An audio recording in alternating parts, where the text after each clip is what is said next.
السلام علیکم دوستوں، welcome to my channel horror story. آج کی سٹوری کالے جادو پر ہے۔ چلتے ہیں، جن میڈم نے ہمیں شیئر کی ہے ان کی زبانی سنتے ہیں۔ انہوں نے اپنا نام مینشن کرنے سے منع کیا۔ میرا تعلق کراچی سے۔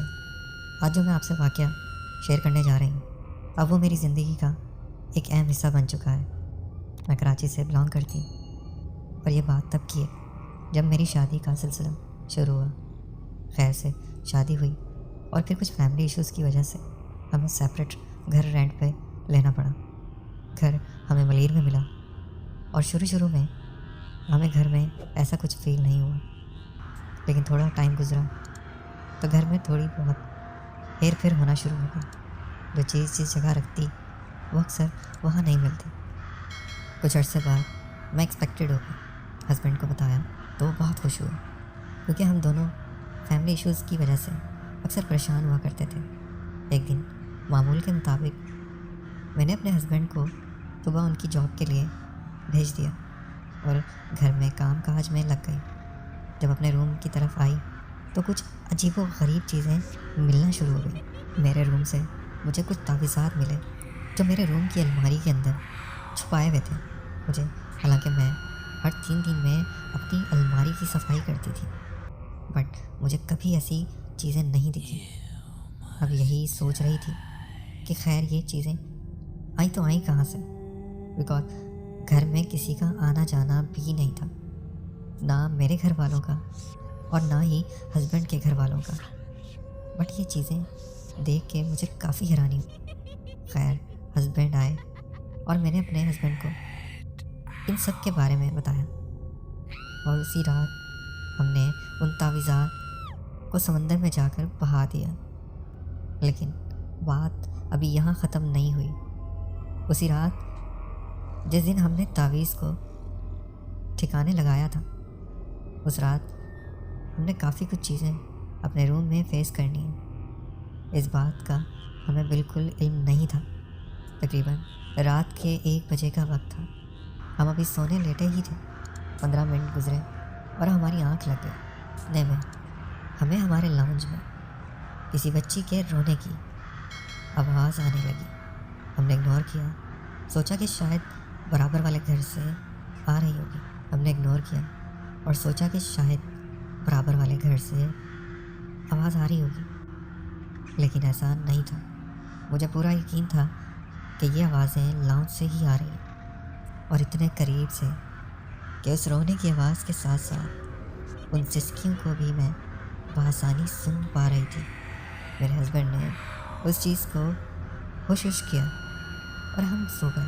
اگلے دن جب ہسبینڈ اپنے آفس گئے، اور اسی دن صفائی کے دوران مجھے دوبارہ میرے روم سے تعویذات ملے، اور اس بار ہمارے کبٹ سے ملے، اور ان تعویذات میں صاف صاف میرا اور میرے ہسبینڈ کا نام لکھا ہوا تھا۔ حیرانی تب ہوئی جب اس تعویذ میں نقشے بنے ہوئے تھے اور اس پہ موت لکھی ہوئی تھی۔ یہ چیز دیکھ کر میرے ہسبینڈ نے ذرا بھی دیر نہ کی، اور ان تعویذوں کو لے کر اپنے ایک دوست کے پاس گئے۔ اور جب ان کے دوست نے یہ تعویذ دیکھے تو اس نے کہا، یہ کالا علم ہے جو آپ پر اور آپ کی وائف پہ کروایا گیا ہے۔ اور پھر وہ ہسبینڈ کو ایک جگہ لے کے گئے۔ وہاں ایک بڑے بزرگ اور صحیح سے شخص تھے جو فی سبیل اللہ سب کی انہی مسئلوں میں مدد کرتے تھے۔ ان کو ان تعویذات کو دیکھ کے کافی حیرانی ہوئی، اور اگلے ہی دن وہ ہمارے گھر آ گئے۔ گھر کے چاروں کونوں پہ دم کیا، پانی چھڑکا، اور گھر کے چاروں کونوں پہ حصار باندھ دیا۔ اس کے بعد سے ہمارے گھر میں یہ سلسلات تھوڑا تھم گئے، لیکن یہاں بات ختم نہیں ہوئی۔ جو انسیڈنٹ اس کے بعد شروع ہوئے، اس وجہ سے میری پوری زندگی ختم ہو گئی۔ کچھ ٹائم اس انسیڈنٹ کے بعد ہمارا سکون سے گزارا۔ اس کے بعد میری ڈیلیوری کا وقت قریب آیا۔ ہم دونوں بہت خوش تھے کہ ہماری ایک اولاد زندگی میں آ رہی ہے، لیکن ہمیں یہ معلوم نہ تھا کہ ایسا کبھی نہیں ہوگا۔ اللہ نے ہمیں ایک بیٹے کی نعمت سے نوازا، لیکن اس میں ہارٹ بیٹ نہ تھی۔ ڈاکٹر نے بہت کوشش کی، بٹ وہ آتے ہی اس دنیا سے رخصت ہو گیا۔ ہم دونوں نے خود کو اس حادثے سے سنبھالا اور موو آن کیا۔ اب چیزوں نے ہمارے سامنے آنا شروع کر دیا۔ ایک دن رات کا وقت تھا اور میں اپنے کمرے میں سو رہی تھی کیونکہ ہسبینڈ کو آفس کے کام سے لاہور جانا پڑ گیا، تو میں گھر پہ اکیلی تھی۔ رات کے تقریباً 3:30 کا وقت تھا۔ میں اپنے کچن میں گئی۔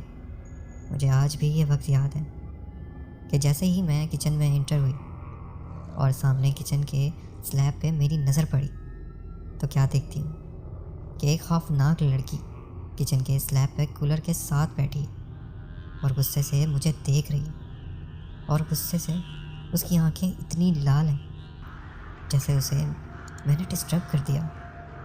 اللہ اکبر! میرے پیروں کے نیچے سے زمین نکل گئی۔ نہ مجھ سے ہلا جا رہا تھا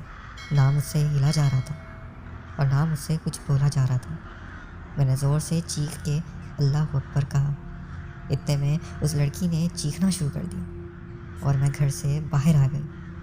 اس بھاگ دوڑ میں مجھے یاد ہے کہ اس مخلوق نے میرا پیچھا کیا اور وہ چیخنے کی آواز آج بھی میرے کانوں میں ہے۔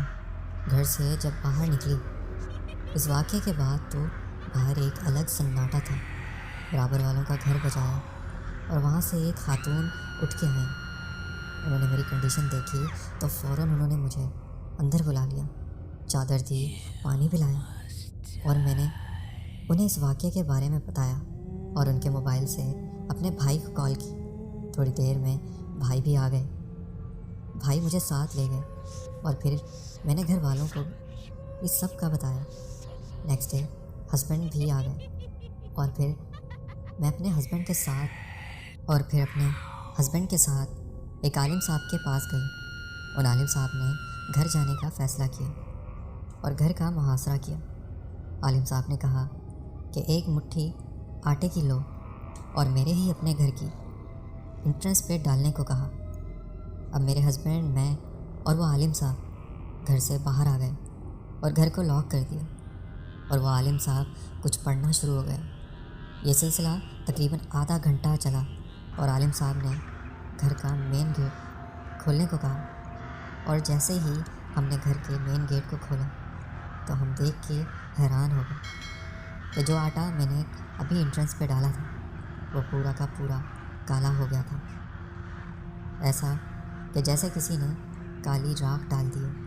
پھر ان عامل صاحب نے اس کالے آٹے کو ایک کاغذ میں سمیٹا اور کہا کہ اسے رات میں اپنے تکیے کے نیچے رکھ کے سونا، اور جو خواب آئے وہ مجھے بتانا۔ اس واقعے کے بعد میرے ہسبینڈ نے مجھے گھر میں کبھی اکیلا نہیں چھوڑا، اور پھر میں نے خواب میں میانی قبرستان دیکھا، اور پھر اس خواب کو میں نے عالم صاحب کو بتایا۔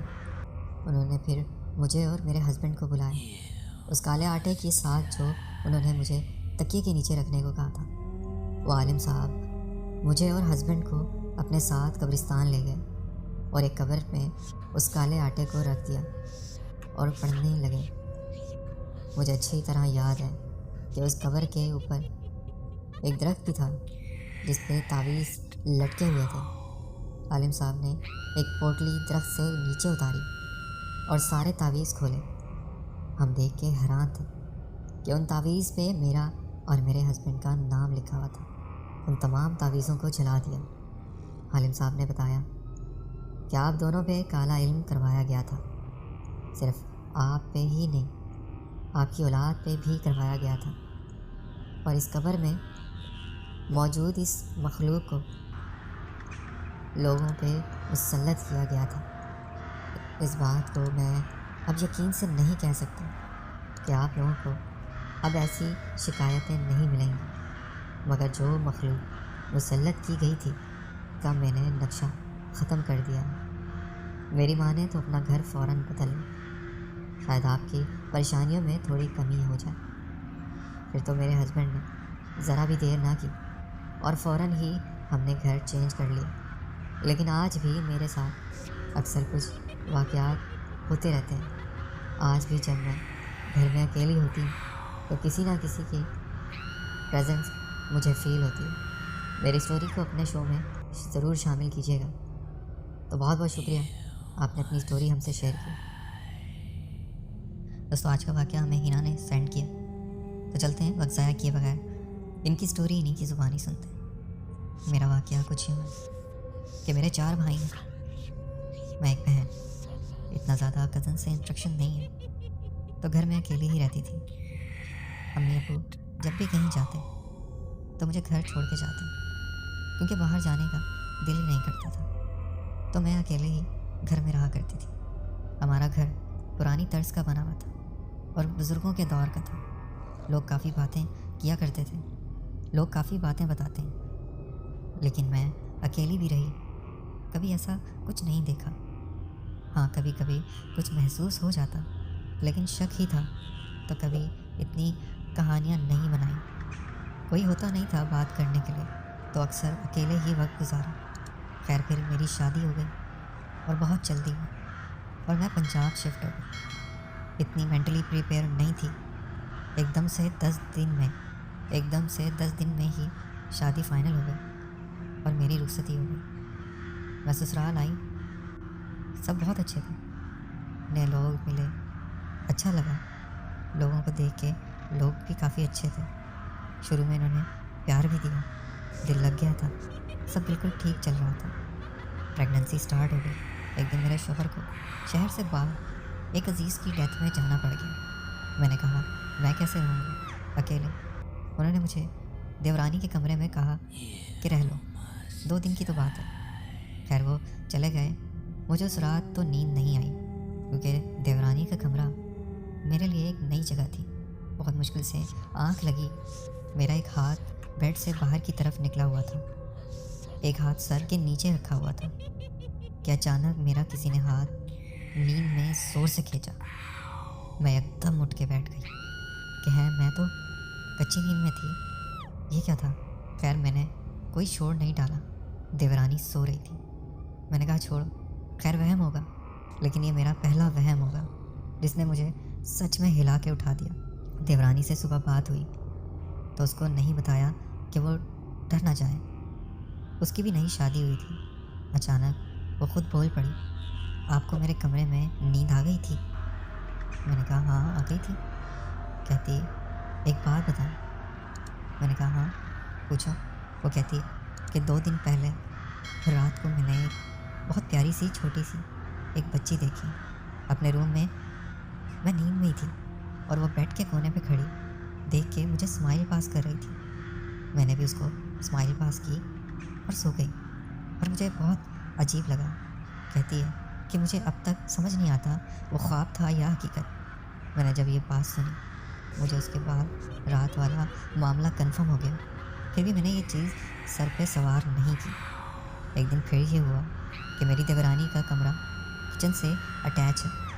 میں کچن میں گئی اور رات کے 11 بج رہے تھے۔ کچن کی لائٹ کھول کے میں واپس اپنے روم میں کوئی چیز لینے آئی۔ واپس کچن گئی تو میں آتے راستے میں ہی تھی کہ میرے سامنے کچن کی لائٹ آف ہو گئی۔ مجھے لگا کہ بلب فیوز ہو گیا۔